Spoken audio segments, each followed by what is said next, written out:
Hello, my name is Ben Terwilliger and I am an intern with the Eudora Area Historical Society, and the date is July 14th, 2011, and we are coming to you from the Eudora Community Museum, which is located in the former Nottingham Elementary School, and I am sitting here with Fern Long.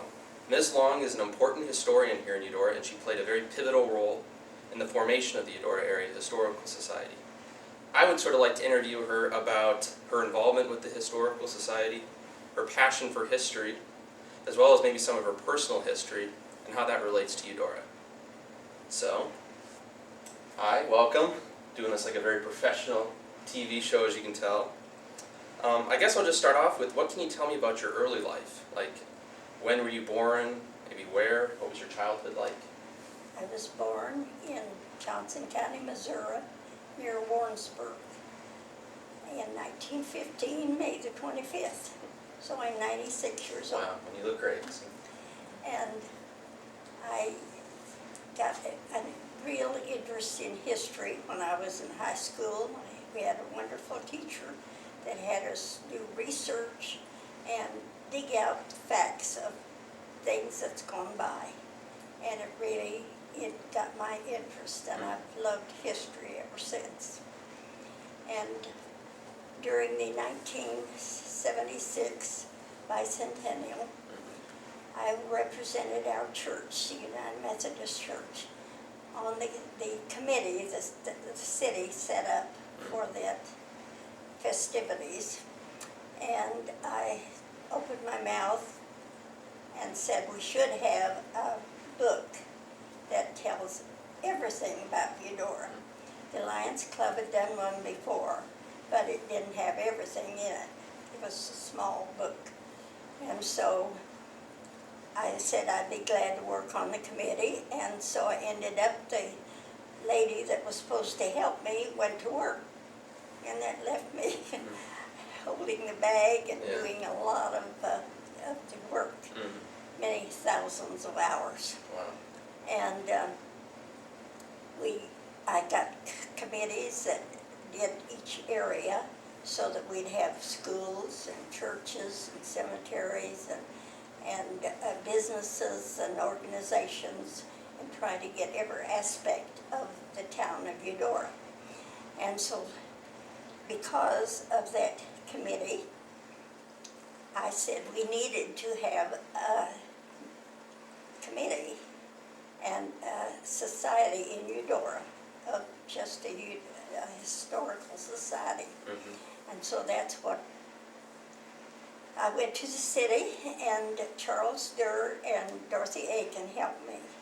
And we went to the city and asked permission to do a book about Eudora and to set up a historical society.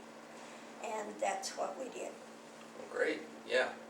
So, when did you move to Eudora then? 1940. 1940, okay. So, pretty much then you were an adult when you moved to It Eudora. wasn't very big at that time. No, I imagine. So then I guess my next question will be, since you moved to Eudora, I guess before World War II started, how much did Eudora change as a result of World War II? Oh, it was, the population tripled. Tripled. People came up and asked to sleep in your yard, and because there was no housing, Sunflower put out that they had a lot of buildings out there for people to live. When they got in there, they were all occupied already, and so they came to Eudora and DeSoto and Lawrence and towns around to try to get a place to live so they could work at Sunflower Army ammunition plant. And so we had a tent, which is, a picture of it is in our book. We call it the Heritage Book that we published in 1976. And so this family that moved in our backyard in a tent had 3 children, and both of them worked at Sunflower. Wow. And so they stayed there for over a year. And I helped with the housing. We started a hardware store in 1945. And so I told the city I would be glad to help try to find homes for people to live, or apartments, or what they needed. And so I had one lady come in And she said, I said, no, we just don't have anything listed at all. And she said, will you please go tell my husband that? We have looked everywhere and we're just worn out. So I went out to the car and told him we just didn't have anything. And it was that serious, that people just, they took their garages and built apartments out of them, chicken houses, you name it, any extra buildings we could find, they'd turn them into a place to live. Not very fancy places. And we had 2 rooms upstairs that we rented out, even. And we had no modern conveniences like a bathroom or anything at that time. And it wasn't easy. You had to pack your water up and pack your water down. And it wasn't an easy time in Eudora, and I remember the schools, it was so hard on the schools. Sometimes the board had to pay the teacher's salary. They didn't have enough to even pay their teachers. And the building was getting so bad, the one on Church Street in the 700 block. And it was getting so bad, the water had run down the walls. And some of the floors were so bad, they was afraid they was going to fall in. And so that's why we needed a new school. So in 1951, the kids moved into the new school, which was north of the 1918 high school, and on Main Street. And the kids all took their own books and things and packed them down Main Street to the new school. Oh, Jim Harris has actually told me about that story about, I think he was a student at the time at that school. Yeah, we knew that school all too well because that's where the museum, of course, was located up until a couple of months ago. As you can tell, I really like being here a lot better than the old school on Main Street. So then all these people that came here as a result of World War II, did they stay permanently, or when the war was over and the jobs kind of dried up, did they go back to where they came from? Or The population tells you that, because we only had about 500 when we moved here. And so it's still growing. Oh, definitely. And many of the people came from Arkansas. And they built nice houses here. And we just had people from all over. And they did, a lot of them did stay. That's great. So then, I guess, going chronologically, maybe the next big thing that really impacted Eudora was the 1951 flood. Do you remember much from the 1951 flood? I certainly do. It rained for 40 days and 40 nights. Wow. And we had our hardware downtown, and I went down and ran the hardware, and my husband went to Topeka and got his brother-in-law's boat and took the farmers out to rescue their livestock and to clean out their houses afterwards and whatever there was to do. And you could see from Chopper's Hill, which is just before the bridge on 442 now, it used to be Highway 10. Yep. And from there to the hills where the industrial park is, that was all water. And looking north from the tracks were covered in places, even in town. And from that clear over to the hills over Linwood was all water. And it took a lot of houses over at Linwood. And it took a lot of houses at Weaver Bottom, which is northeast of Eudora. And there's none there anymore in Weaver. They're all gone. It either ruined them or took them, one or the other. And so it did a lot of damage in Eudora. Yeah. And that was pretty much then the last big flood. I mean, maybe 1993 was a big impact, but I think 51, just sort of from what I've read, was sort of the last big, everything inundated. Bad floods in 1903. Apparently there was one in 1844 as the people were coming through in the covered wagons.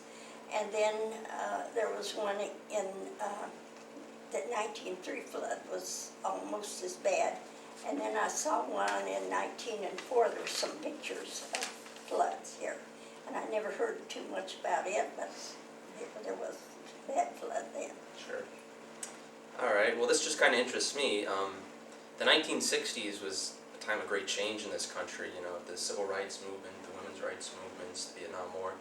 Did those changes really happen in Eudora? Because, you know, I wasn't around in the 60s, so when I see the movies and stuff, I see the protests and the changes and all that. Did stuff like that really go on in Eudora, or did business just kind of go on as normal in Eudora during the 1960s? Well, it's changed pretty much too, yes. We even had a USO in Eudora for a while. And we had a movie theater then. And we had a lot of different things like that. And there was new people that came in of different faiths. And Eudora was always a community that encouraged anybody to come in. We were not really keeping anybody out. No, not discriminatory. We've always been like that. And we had quite a few Mexican or Spanish American, we call them now, in here that worked for the railroad. And we had a lady here that had a terrible disease of the muscles. And we women would go over, our churches would go over and exercise her every day. And we worked up a schedule so that she could go get some exercise. And she said she got better care at home than she did in the hospital. But The personal touch maybe of friends and all that. yeah, and at one time downtown in the a grocery store, it's really, I think they sold clothing and stuff too at that time. There was counters, they moved back and let the Catholic Church have church on Sunday there, and it was a Jewish store. So that tells you what kind of people we were. Wow. Even. But this was the Shawnee Indian Reservation, and Pascal Fish sold the acreage to a bunch of German immigrants that wanted to settle and make a town here. They looked at Herman, Missouri first, but they decided to come here. And they bought the land, and that they're the ones that started the town of Eudora. Yeah, so there's always been, you know, sort of, especially in the early days, then there would have That been was 57, Yep. 1957. different Native American tribes. 1857. Yeah, 1857, yeah. So yeah, you're right, Eudora always has been sort of a diverse place then, because with the Native American history in its early days, and of course you look at the census records from the 1870s, and I think as much as 1 in 4 Eudorans were black in the 1870s. There was a significant black population, so yeah, it's definitely been a sort of just like the rest of Cosmopolitan. just like the rest of this country. So what can you tell me then about the Victory Theater? Do you have a connection? My daughter worked there. Okay. Yes, it was up on, it really faced 7th Street. And we lived just a half a block from on the Elm Street from the theater. And at first, I can't remember the company that was behind it all, but the Wolves, Dorothy and her husband, I can't think of his name, did the shows there. And then at one time we had a bowling alley in there and a race, little race things, cars. Like go-karts? And it was used for different things afterwards. But it was fairly well attended. And then after that, when we did away with the theater, the merchants would buy films and show them out in the park to the public. Didn't know that. It's interesting. I'm going to check this real quick. You're doing great. I'm just gonna see if it's still recording. It is good. Sorry. All right. So, what kind of clubs did you belong to? And I guess in all the years you lived in Eudora, what were some of the clubs you're involved with besides the Historical Society, of course? Yes, we had a lot of clubs, a lot of organizations. Of course, I've always been more interested in my church organization, which is now United Methodist Women. And I have taught Sunday school in the Eudora United Methodist Church before it was United for 70 years this fall. And I think I shall retire. I think you've earned it at this point. I did once before and went back. Well, the first time never takes, I guess. If you have that passion, you keep going back, maybe. I belonged to the flower club for a little bit. I loved the flowers. I had about a third of a full city lot in flowers, besides 7 flower beds. Wow. And the rest was in vegetable garden. And I did it until the day I moved in the gardens. And I belonged to the Golden Agers Club we had then, and we'd have a potluck dinner once a month and at the city hall, and then they decided that they were going to charge us for coming there, or we had to get a lot of information and permits and get insurance for anybody that came in and all that kind of stuff, so we disbanded, and we didn't have a big membership then. And of course, then I decided we need to have this historical society, so when we started it, I was the charter president, and I've been it for 3 times, I think. But and secretary for many years, and I think it is one of the things that's really been good for Eudora. Oh, certainly. Oh, certainly. I also belong to the County Genealogy Society. Okay. I'm interested in that. And so we have a lot of that information in this historical society. Sure, we do, and that's great, and we've actually used some of that to help people researching. Of course, now they can use the internet Yeah. and get a lot more than they used to. You don't always get everything you need on the internet, though. Sometimes it's good to have some of the old records, which thankfully we have. So then, we already sort of talked about how you founded the Historical Society. So I guess my question sort of relating to that would be, what was like your vision for the Historical Society in the late 70s, early 80s? What did you want the Historical Society to do and so forth? Get a museum. Get a museum. It's done now. Yeah. And because I would go to other places. Now, down at the Hall of Fame, The agriculture? Agricultural Hall of Fame, Water Springs, they have something there of Pascal fishes. We do not have anything of Pascal fishes. And at Lecompton Museum, they have an outfit of clothes from people in Eudora. And actually, I used to work at Shawnee Indian Mission, and there they have a walking stick from Chief Charles Blue Jacket. So They you have know, what? they have a walking stick that was owned by Charles Blue Jacket. Oh, yeah. So there's a lot of Eudora's history then, I guess, in these other places. Yes, that's it. It was going all around us. And we needed a museum to keep it here. Yeah. And the old postmaster's desk is in Douglas County Museum. And I went there years afterwards, and they still didn't have it marked that it was Eudoras.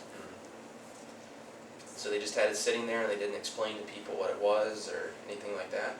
I don't know, but I told them they needed to put a sign on it, tell it what it was. Exactly, exactly. So what was the membership in the Historical Society like in the early days? Was it We passionate? had a good membership. Oh, yeah. But it started around with around 70 people coming in just a few months. That's impressive. So you had a good, And at first, we just met once a quarter, I think, and then we went to every other month, and which they're doing now. mhm. So what were some of the biggest accomplishments in the early days of the Historical Society? I've sort of read through some of the old minutes, and just talking about registering it as a nonprofit and stuff, it seems like it would have been a lot of work.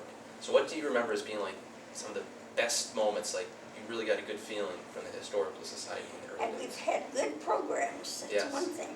And Douglas County says we have better participation and membership and people coming to the meetings than they do. That's great.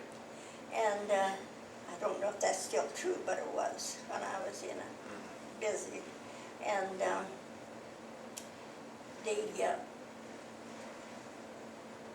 one of the other things I can't remember now what was that you asked about. Just what the big accomplishments, what made you feel really great about the Historical Well, Society? one thing was, we went together with the Golden Agers and the Flower Club, and we got markers for the cemeteries in Eudora, both the Southwest City Cemetery. We got them named too, That's important. officially. Yeah. And then the one on east, it's called the Eudora City Cemetery. Yeah, that's definitely something that was needed to be done then.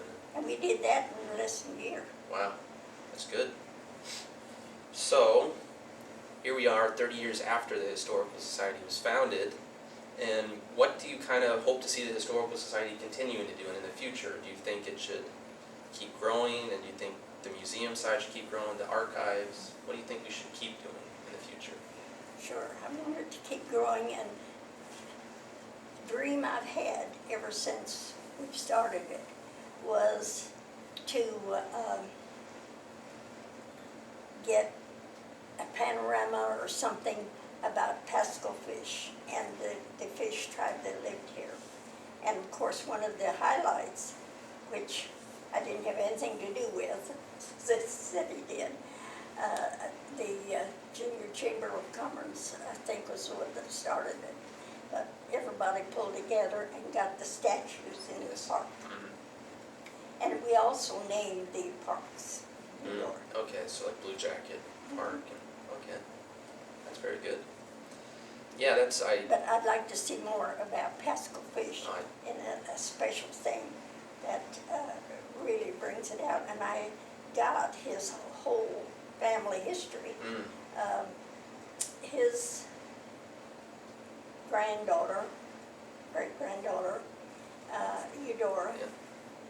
Fish, her last name was not Fishy, never was Fish. Oh, okay. But anyway, So she, it was Reed, wasn't it, or yeah, Reed?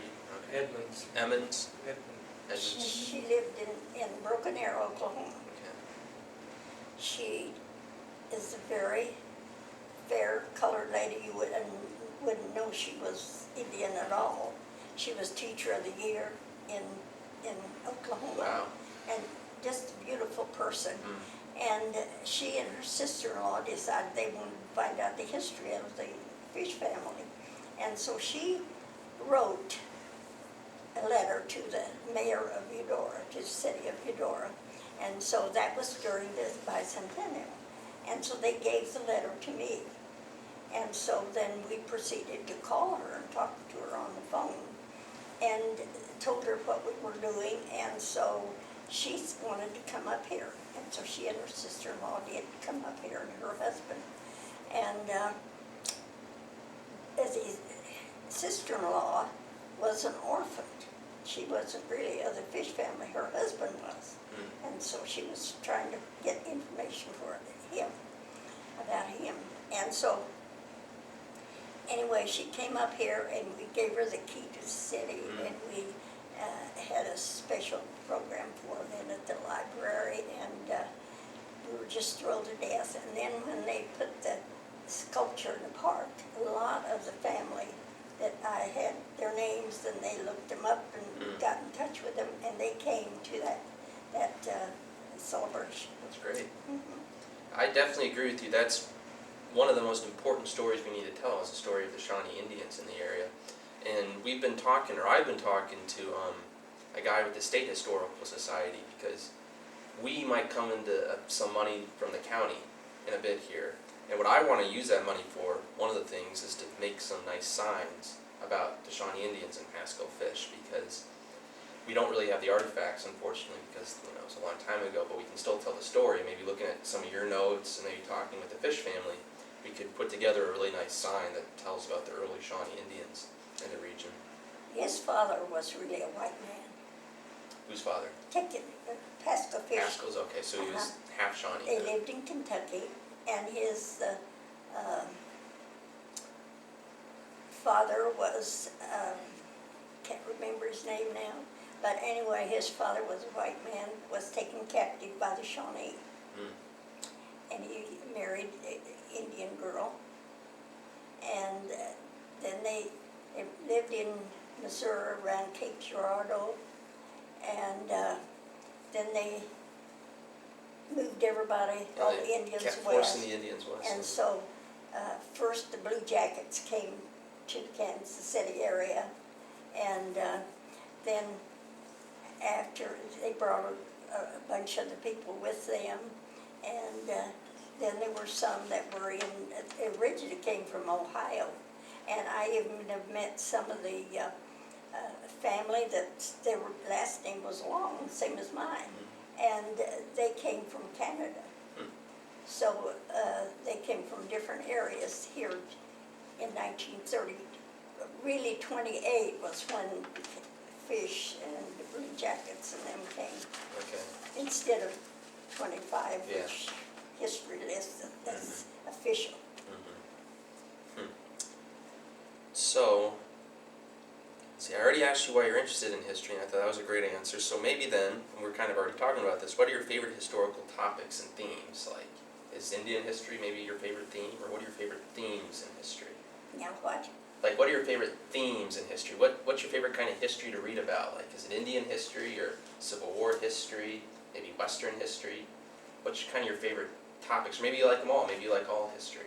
I'm not interested in the war history No? very much. I'm Okay. sorry, I just Yeah. don't like that kind of No. stuff. But I am fascinated with Shawnee history. Shawnee history, okay. Especially the fish family. That's a very fascinating history, and I agree with you on the war history. A lot of times people just focus on the wars and stuff. There's a lot more history I in this have, war. I think your last program was about Nicodemus, the colored yes. Nicodemus area, Fern. Remember? Mhm. Remember doing that?